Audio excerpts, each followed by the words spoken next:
Ladies and gentlemen, it gives me great pleasure to introduce our next speaker. She's one of the titans in the aviation industry, one of the most humble, helpful people you'll ever meet.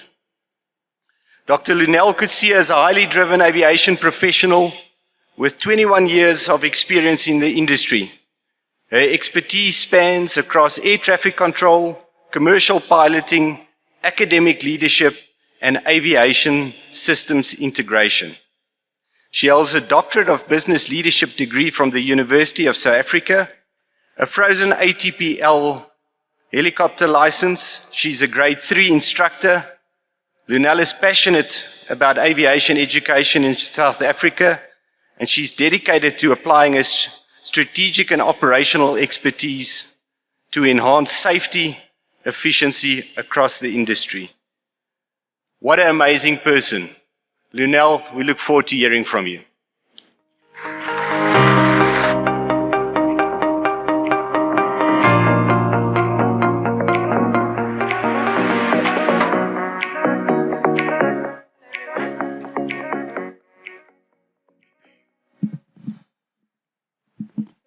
A little bit of a tough act to follow Buzz and Charlie.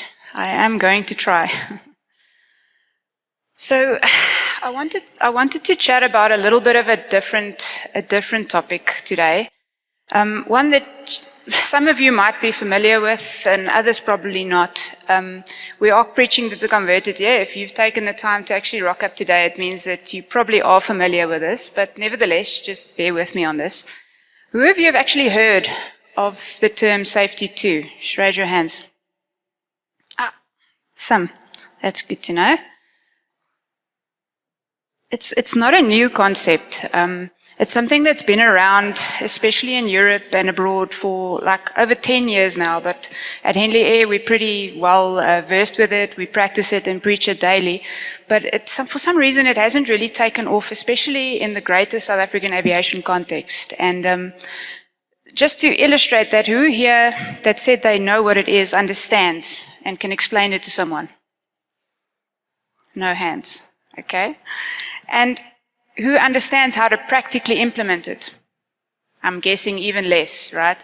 So I hope to be able to just clarify it for you guys. And even for those who did raise their hands, just pique your interest enough for you to perhaps go out and just explore the concept. And I'll give you resources to do that, because that's my one mission today. Even if I mess it up a little bit, please bear with me. I'd like you to afterwards just be interested enough in the concept to go read more about it. And that's my whole entire goal today. So what exactly is safety 2? So traditional safety science, the stuff we all know, where the focus is largely on cause and effect thinking, is known as safety 1. We've all seen James Reason's Swiss cheese model, where the holes in the cheese line up, and a cause and an effect causes an accident. Safety 1 thinking. We'll get to why that's not a bad thing. We're not discarding it, but that is known as safety 1 thinking. We have an accident or an incident, we investigate it, we find the causes, we eliminate the causes and hope that it never happens again. And we should all be fairly familiar with that type of thinking, right? So the trouble with this type of thinking is that in complex systems like aviation, thinking is, or accidents, incidents, causes are really linear. It's really easy or rarely easy to just take a system apart and find the causes, because the whole of the system is often a lot more than just the sum of its parts in complex aviation systems like the ones that we operate in. So eliminating hazards in any industry is hard, but in aviation it's almost futile. There's just too many things that work together to create the complex system that we work in. And therefore, it's futile to try and eliminate every single hazard. And yet, that's what we try and do with safety 1 thinking. So safety 2 acknowledges this limitation, and it changes the focus to accepting hazards as innate. It's stuff that happens. It's stuff that is always going to be there. It's stuff that we cannot eliminate, even though we try. And focusing on creating a system that is resilient and adaptive enough to absorb these hazards before they become incidents or accidents or problem. It's a proactive approach that focuses on the majority of things that go right every single day in our operations and tries to produce more of it.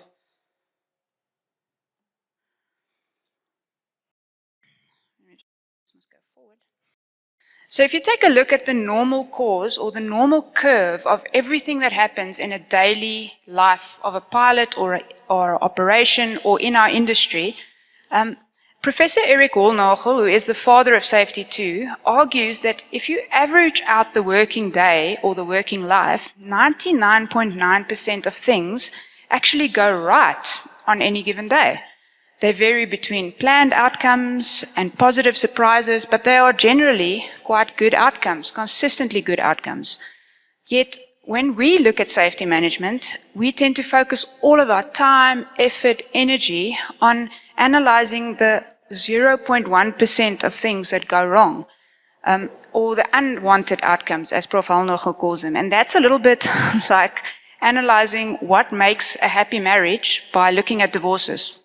It's not really conducive. So why don't we use the mass of information that we have available on stuff that consistently go right every single day to try and figure out why they go right and then try and make more of the things go right and therefore make the system more adaptive and resilient. So that's the whole argument. So it's definitely a change in mindset. And to try and explain that, we look at Safety 1. So Safety 1 tries to create a space where as few things as possible go wrong. It's a reactive type of safety management. It responds when something happens or is classified as an unacceptable risk. And accidents are caused by failures in the system. Or malfunctions. Investigations identify causes and contributory factors. We've all seen the accident analysis type of way of thinking. And then people are seen as liabilities or hazards. And performance variability is harmful and should be avoided. So did you hear that last sentence? What is performance variability? Does anybody know? Stick up your hand. Don't be scared. Nobody? Okay. So performance variability is a very interesting concept. It's where humans are involved in complex systems, performance variability is guaranteed. So what is it? It means that the work cannot be specified precisely in procedures or whatever else you want to do it. And so people must make continuous approximate adjustments in order to adapt to the system conditions. So obviously, we're human, so their outcomes vary with every single repetition of the action. So every time we do something, we do it slightly different. Most of the time, we do it correctly and it goes well, but other times we don't. And then, what does Safety 1 say? Human error. Who's heard of that? Hands up, right? So it's always human error. That's the problem. We all know the term, something has gone wrong and a human is to blame. Now we must just find out what has gone wrong and how much the human is to blame. Okay, not wrong. Sometimes there's a place and a time and a space for it. We'll chat about it now.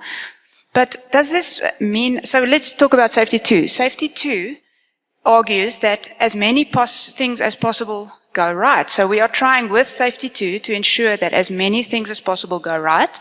It's proactive. We're continuously trying to anticipate developments and events, and things basically happen in the same way regardless of outcome. Investigations should understand how things usually go right as a basis for explaining why they occasionally go wrong. Humans are a necessary resource for system flexibility and resilience. Now, that is so true, and I can explain this by means of, like my ex-job. I used to be an ATC at OR Tambo, and we used to say that it's going to be forever before machines try and do our job. Why? Because when the thunderstorms roll in, what do you need? A human. There's no machine that's going to work that, right? So humans are definitely necessary to ensure that whatever system we have is more resilient and able to adapt to changes that a machine cannot necessarily compute. Performance variability is inevitable, useful, and should be monitored and managed. So can you see the different outlooks? So does that mean that Safety 1 is obsolete? Does it mean that the 1 and the 2, surely the 1 and the 2 behind the names means that 2 replaces 1 and Safety 1 should be discarded, right? No, we can never do that, and I'll tell you why. Herein lies the problem causing the widespread skepticism which Safety 2 is received in organizations that have been doing safety in the traditional way for as long as they've been in operation. They take one look at this and they go, no, we can't, because you can't let go of Safety 1. And it's a fallacy. It's not the truth. So it's definitely a change in mindset. You can see here that even the father of Safety 2, Prof. Eric Holnagel, said that himself, he didn't purport Safety 2 to be a replacement for Safety 1. They are complementary and should be used together to provide a more holistic safety management system in complex environments. There it is. He said it himself. So those of you at the back who raised your hands that have heard of Safety 2 will also quite possibly have heard many of the criticisms against it. And I'd like to spend just a short while to just address many of these criticisms so that when you go to your new workplace or your workplace and you say to people, wow, Safety 2, and they say to you, yeah, but you'll probably have the answer from this for any of the criticism that get leveled. So just as a side note, much credit for the stuff that I'm using here must go to Stephen Sharrock. Now, guys, if the only thing that I managed to do today is to get you to scan the QR code on the pamphlet that will be handed out shortly and go to Stephen Sharrock's website, humanisticsystems.com, and go read up on Safety 2 and on system safety and resilience engineering, then my job here is done. That's all I want to really do today. And this is specifically important for those of you that are actually involved in your company's SMS in some form or another or have a say in it. It's important for you to go back to your organizations and go read up on it, and I will give you the resources to do that. So Safety 2 is not about looking only at the successes or the positive. So one of the biggest misunderstandings about Safety 2 is that it's only about studying the positive performance or successful outcomes. And while this is part of it, Safety 2 is much broader. It considers all possible outcomes, the routine everyday operations, the things that go well, the things that result in near misses, and even the accidents. It takes the entire sphere of what happens on a daily basis, and it considers all of it. And traditionally, Safety 1 is only focused primarily on accidents and incidents, that very tail side of the normal distribution. That's where we focus our energy. And Safety 2, on the other hand, looks at the entire spectrum of operations, recognizing that normal, everyday performance holds valuable insights. And by studying routine operations and frequent events, we can identify small, manageable changes that improve the overall system performance and resilience. If we want a safer industry, we must pay closer attention to what happens when things are going right, not just when they are going wrong. Safety 2 is not a fad, guys. It's been around for such a long time. It's not another management buzzword or a commercialized concept or to sell a package. It's grounded in decades of rigorous research. When you start reading up on this, you'll be amazed how far back this goes. And this is literally the first time you've heard about it over here. Its application, it's grounded in research and real-world application in safety, human factors, and engineering. It's not just limited to aviation, it's all over, and especially in healthcare. They're far down the line here with Safety 2, much further than we are. Unlike fads that come and go, Safety 2 is here to stay because it's built on a strong theoretical and practical foundation. Its principles are gaining traction, not just within organizations, but also among regulators, not here, but abroad, who recognize its value in creating a more resilient and adaptive safety culture. We'll get there, guys. This isn't about replacing what we know. It's about evolving our approach to safety in a way that truly reflects what happens in the real world, at the front line, whatever you want to call it, the sharp end, where the rubber hits the road. It's not the end of Safety 1. Whenever somebody says to you, we can't just discard Safety 1, it's not trying to discard Safety 1. Safety 1's been the foundation of aviation safety for decades, and it would be reckless to discard its well-established principles. However, Safety 1 and 2 are not opposing concepts, they are complementary. To move forward, we need to critically examine the core assumptions of Safety 1, such as its strong focus on failure, human error, hazards, treating systems as easily broken downable. These are assumptions that, are they still valid in the complex environment that we operate in today? Are they really still fully valid? This doesn't mean abandoning Safety 1, but rather adapting them where necessary and integrating new approaches from Safety 2. And by combining the two, we can create a much more resilient safety system that is in pace with the proceedings as they are today in the modern complex world. Again, it's not what we already do. It's a common thing that if you tell them people just a little bit about safety, you go, oh no, that's what we already do. So while that might be a response that comes from confidence in existing procedures, and yes, it might be the way that people already do it, it's often just a defense mechanism that protects long-standing methods or ingrained habits or even stuff that works commercially. And that's not conducive to safety. We should always be probing, asking more, learning. The reality is that while some current practices might align with Safety 2 thinking, many do not, and even progressive safety initiatives might still be rooted firmly in Safety 1.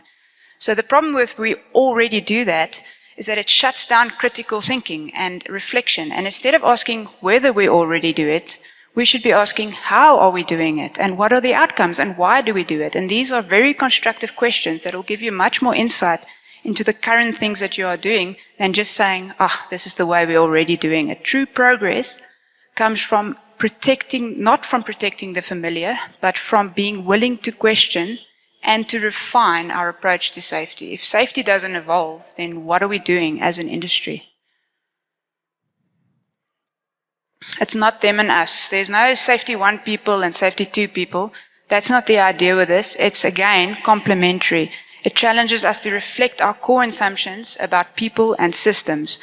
The real challenge is not about picking a side. It's about finding practical ways to combine these two schools of thought to create a more comprehensive and adaptable safety strategy. So this is the part that I really like. Safety 2 is not just about safety. It's about essentially effectiveness. And that actually speaks to a business much more than the traditional safety management, because safety has always been a tough sell. If you try and find budget for safety initiatives, it's very hard to do. Why? Because constant discussions about accidents, disasters, and preventing failure doesn't always resonate with the reality of daily operations. Naturally, because it's only 0.1% of the average day. So traditional safety approaches more often frame safety as an anti-goal, something that we must avoid, and that makes it harder to justify investment. However, Safety 2 aligns naturally with business and operational objects. It focuses on enhancing performance, ensuring resilience, and enabling teams to succeed under real-world conditions in their daily lives. And therefore, ultimately, effectiveness, doing the right thing the right way, is what aviation is all about. And therefore, Safety 2 is actually a lot better or easier sell to the people that are supposed to fund your safety management initiatives. So to illustrate, I just sort of put up a brief example from Prof. Sidney Dekker. I'm not sure if any of you have heard of him.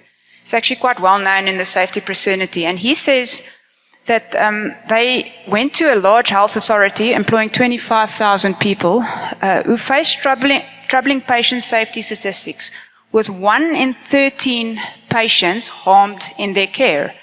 A figure that, while common, it's not uncommon in healthcare, it was deeply concerning. The critical question was identifying when a patient transitioned from being the majority to becoming that 1 in 13. And that's where Prof. Dekker and them went in to go find this out. When the health authority was asked about what went wrong in the patient safety incidents, that 1 in 13, they listed workarounds, shortcuts, violations, ignored errors, guidelines not followed, miscalculations. And this seemed intuitive, but it reflected an outdated perspective, one that viewed humans as the weakest link, prone to mental and moral shortcomings, and that only strict supervision could control. This mindset assumed that systems were sound, but the people were unreliable, rather than questioning whether the system itself might be contributing to the problem. But strangely, when they researched the 12 successful cases, the same factors were revealed. They were present in the successful cases. Workarounds, shortcuts, violations, ignored guidelines, errors. They were found in the failures and in the successful cases. So then the question arises, if these elements were present in both successes and failures, what truly made the difference? Why was that 12 successful and the one not successful? How do we determine that? And for managers, understanding this distinction is essential for improving system performance rather than simply blaming human error. It's too easy. You just say, human error, done. So when they reviewed their notes again, they actually saw that the successful cases revealed additional factors that were more prevalent than in the unsuccessful cases. So they weren't any different, they were just more prevalent. They were prevalent in both, but in the successful cases, they were more prevalent. These things were diverse opinions, open discussions on risk, deference to expertise, and the ability to say stop. We were on about that earlier. Charlie and Buzz were talking about CRM, the ability to say stop in a CRM environment or in a multi-crew environment. You don't get that with highly hierarchical crews where you're too scared because the captain is God. This is things that were actually present in the successful cases and what prevented them from being unsuccessful cases. So these cases also benefited from things like reduced hierarchical barriers, we just spoke about that, proactive improvement efforts, and a strong sense of pride in workmanship. Interesting one, I thought. So rather than relying on audits or inspections post-incident, fostering these conditions within a system proved essential for consistent success. So can you see the difference? Instead of waiting for that 1 in 13 to happen and then auditing and finding out why, if you foster these successful conditions, the chances of that 1 in 13 maybe becoming 1 in 25 or 1 in 30 or 1 in 100 is so much better. So to summarize, it is one way of seeing safety. It's not the way of seeing safety. Safety 1 and Safety 2 offer complementary perspectives on safety, and each are suited to different purposes and situations. So while a thorough Safety 1 analysis is essential for ensuring technical and procedural reliability, relying solely on it is insufficient for managing complex human and socio-technical systems. A balanced approach, integrating both Safety 1 and 2, are ideal for creating resilient and adaptive safety management systems. So Shorrock said it well, Stephen Shorrock. He said, I wouldn't want to fly on an airplane that hasn't been subject to a thorough Safety 1 assessment, but increasingly I wouldn't want to be part of any system, sort of socio-technical human-made system, if it hasn't been subject to a thorough Safety 2 analysis or scrutiny. And that's where the difference lies. Yes, a plane, you're going to be hard-pressed to find the things that always go right in a plane and make it go right more because there are no humans involved. The performance variability is a lot less. But anything that has humans involved, we would really be amiss to not look at Safety 2 to enhance the safety in the system. So now that's all good and well, but how do we do it? This all sounds very fuzzy, very fluffy, great, but how do we physically do this in our daily operation? How do we change our operation from a Safety 1 environment to a Safety 2 environment? Slowly. It's not going to happen overnight. Firstly, we have to collaborate. We have to create small, open-minded teams, however many there are, depending on the size of the organization, that are cross silos. They're not in one department, just doing one department. They need to see the bigger picture of the organization. We create them, and we create them to observe how patterns, system structures, and mental models are connected to produce wanted and unwanted outcomes. Not just the bad things, the good things as well. We read. We start by reading a lot. Some short articles on Safety 2, research if you're that way inclined. Guys, there's a lot of rubbish out there, so read selectively. The authors that you can read, Dacker, Shorrock, Hulnagel, the original Safety 2 person. Make sure you read quality things, but keep reading. There's a lot out there, and start with humanisticsystems.com. Think. The thinking required involves going up and out of the system as a whole, switching perspectives, and generally questioning how things go. This is hard because we are often trapped inside of our little organization and our little way of doing things. We need to be able to take a step back and empower our teams to look at the organization from the outside to try and see the things. And we must be willing to take the feedback that they give us. It's not always positive. It's not always the things we want to hear, but we must be willing to listen when that feedback comes. And then we must listen and talk to the people inside the organization doing the job. What do we do well? What dilemmas do we face? What surprises do we experience? How do we handle them? What unintended consequences have we experienced from our interventions? And what factors are at play when things go right and wrong? These are the questions we need to, or to listen to and talk about. We need to write and draw. It's probably something that most people won't do, but it's good to look at how the different organizational, technical, individual, team, regulatory, economic things work together to create outcomes. And when we can start drawing them and mapping them out, it often helps to see the hidden relationships between these entities and these things at play. And most importantly, we need to observe. We need to observe ordinary work. It's best to observe work that you're not intimately familiar with, but familiar enough to understand what's going on, so that you're not biased against what you're seeing, thinking, oh, I can do it better. So it's generally good for people that don't really know what they're looking at, but understand it enough to go look and observe general work. Don't go with a checklist, just go hang out with the people doing the job. Understand what they do, how they do it well, and how they do it, what happens when it goes wrong. And despite dilemmas, how they resolve the dilemmas so that most of the work in the day goes well. 99.9%, we need to understand that. Then design. At this point, you may have ideas about how to improve the system, including system behavior and work to help create conditions for successes to emerge. It's very advisable to not go with big projects or big slogans or big campaigns. Start small, do small manageable changes, and these small manageable changes will eventually create big changes in the medium to long term. So just to sum up, it's definitely a mindset shift. We need to move away from a safety one mindset into one that embraces both safety one and safety two in our daily working environment. We need to observe real work to see how 99.9% of things go wrong or go right every day, and move away from just spending our energy on that 0.1%. We need to empower our teams. Guys, it's easy to say, okay, you go observe the work, but there's internal politics, internal hierarchies that makes it hard for these people to do their work. It's important to empower them to be able to do their job fully, and to take the criticism or the feedback that they do give you and use it to good extent. We need to learn from success, not only failure. Guys, as long as we've been around, what do we learn from? Accidents, incidents. What do we need to learn from in a safety 2 environment? We learn from success as well. We don't throw away learning from accidents, that would be criminal. We learn from what goes right as well.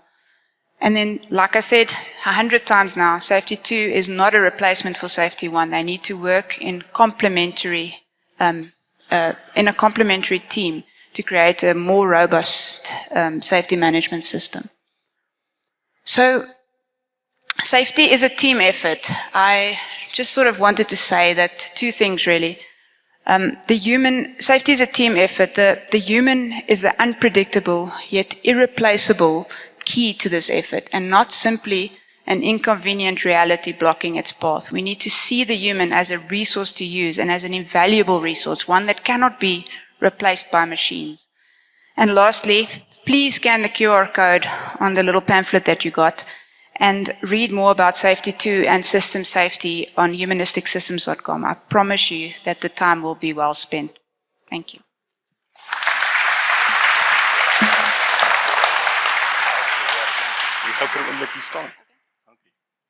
Wow, Lonell, that was powerful.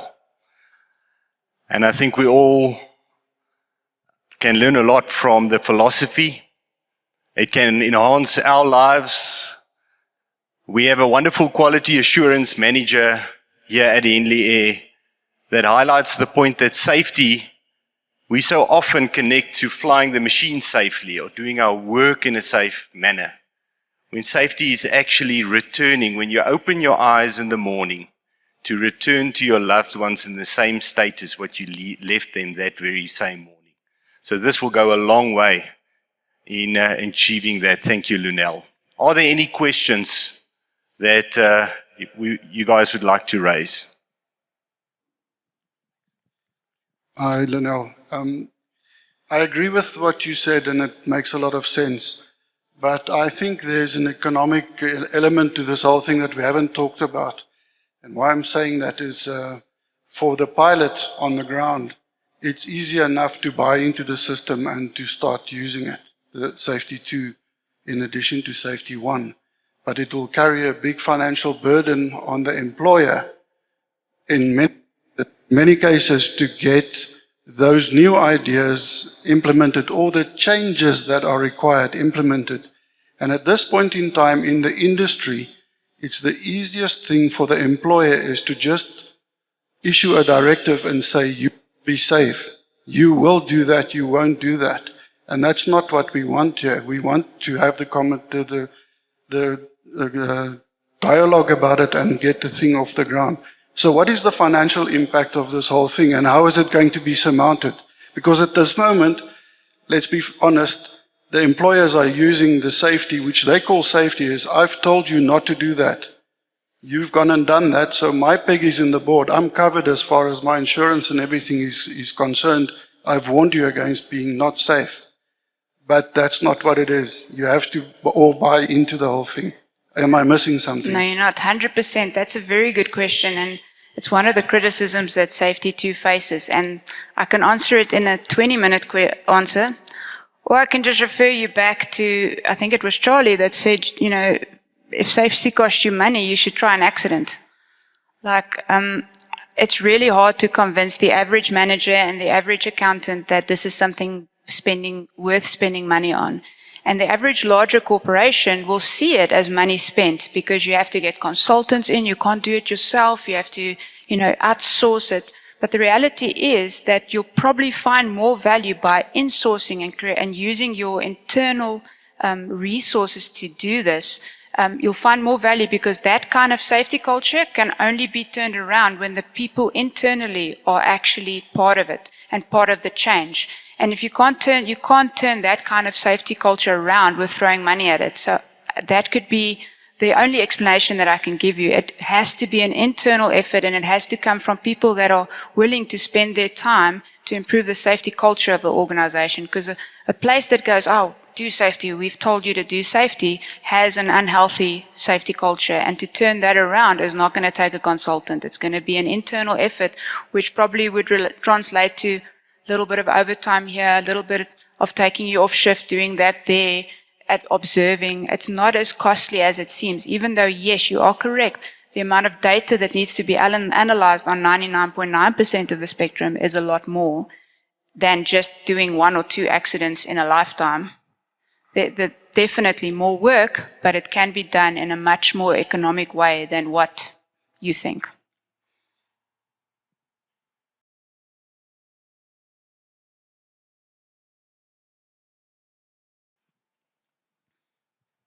Thank you. Perhaps more a remark than a question, and that's directed at the instructors. Something that I've witnessed by pursuing a more safety 2 approach is after any test, a flight test or a test in the simulator, is asking the candidate in the debrief what went well. And without fail, the candidate would say, yeah, I was so tense, I really cocked up the rotation. I said, that's not what I asked. I asked what went well. And people generally can't answer that because we are so programmed through our lives to focus on the one small black dot on a big white page. And perhaps that's a function of the establishment that's been designed that way over many years. However, if you ask someone or challenge them what went well, it's very difficult to answer. The mere fact that we're all here today means we did a hell of a lot right. Through traffic, potholes, rain, wives, you name it. We made it. And I think the focus should constantly be on that. How do we improve? How are we proactive? And ultimately, how do we become predictable? How do we predict what's coming based on this massive information that we have at our disposal? Any more? If there's one more, I'll take it. Good. Sorry. I enjoyed that very much, and I'm saying that straight. Looking at, there's now a spectrum which looks at both of it. Do you know what it reminds me a lot, and it might be a helpful tool, is the SWOT analysis, because that will probably help to point out the strengths and how we can build on that, and how we can take weaknesses and change it into strength. But I must say, I'm very, very glad I heard that one. Thank you, Lonell. Much appreciated.